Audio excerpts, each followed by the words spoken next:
Originally, the $1.2 million was brought forward to the school board during a workshop because of the number of repairs and work orders that we had been receiving on the pool. And a decision has to be made whether or not it's fiscally responsible for the taxpayer dollars to repair the pool, or to make the decision to close the pool and not make the necessary repairs. The pool is a very passionate topic within the community, and I think we saw that when the students that are on the dive team and the swim team come out and very passionately stake their case for the reason to keep the pool open.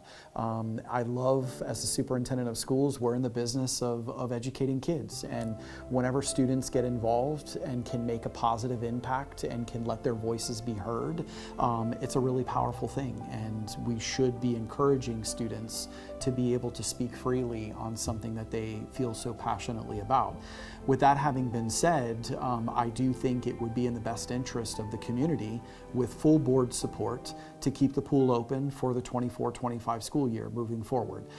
That will buy us time, the staff time, to be able to properly get through organizing everything with the pool, making sure that we're getting expert opinion that's out there, contractor's opinion, that we're pinpointing down the specifics of exactly what the cost would be, what repairs can be delayed, what repairs have to be made immediately, and to be able to make a very good quality decision for the 25-26 school year. But for the 24-25 school year, I am making the decision with full board support to keep the pool open. You can never rush a decision like this. This came forward to the board for discussion, for the whole purpose of making a good quality decision. We need time. We need time to be able to thoroughly commit to one decision or the other, one way or the other, and we need time to be able to make sure that we've got the right information that we need to be able to have the board make the best decision possible. I want the community to think of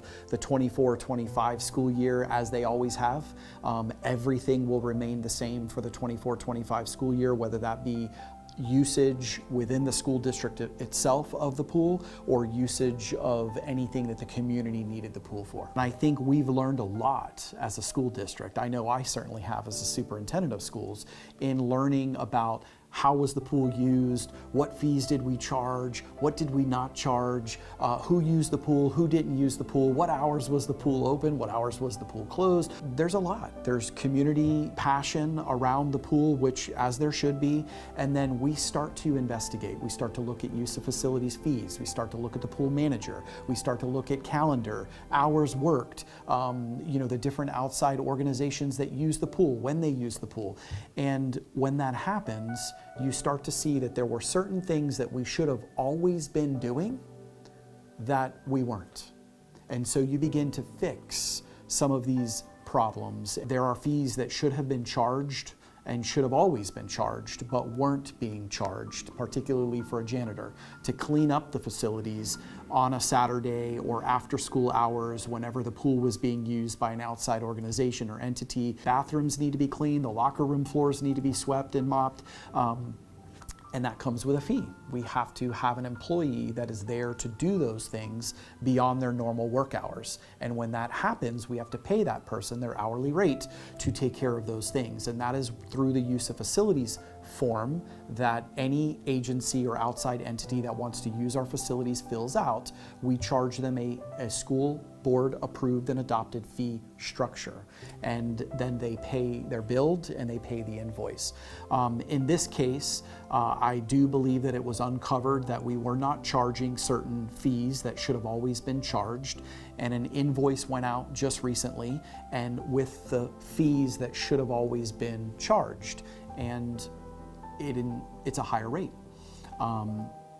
So at the end of the day, I want to be fair to the students, and I want to be fair to the team and all parties involved, that we will continue to charge them what they've always been charged. I also want the public to understand, and to our dive team, our swim team, our clubs, that the fee structure that they were being charged for 23-24 will continue through the remainder of the school year. We are not going to add any additional fees. We're going to go back and just charge what we've always charged charge them for the 23, the rest of 23, 24.